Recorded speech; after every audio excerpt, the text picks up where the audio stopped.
أعوذ بالله من الشيطان الرجيم.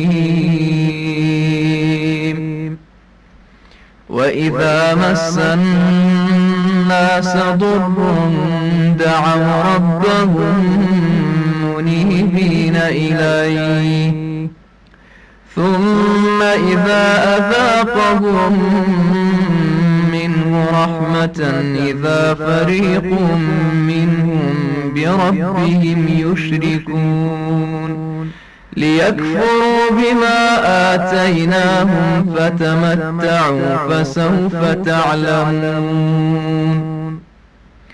أم أنزلنا عليهم سلطانا فهو يتكلم بما كانوا به يشركون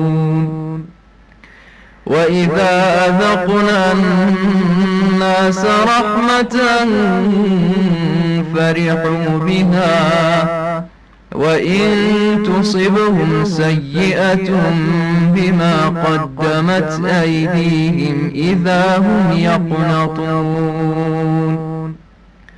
أولم يروا أن الله يبسط الرزق لمن يشاء ويقدر إن في ذلك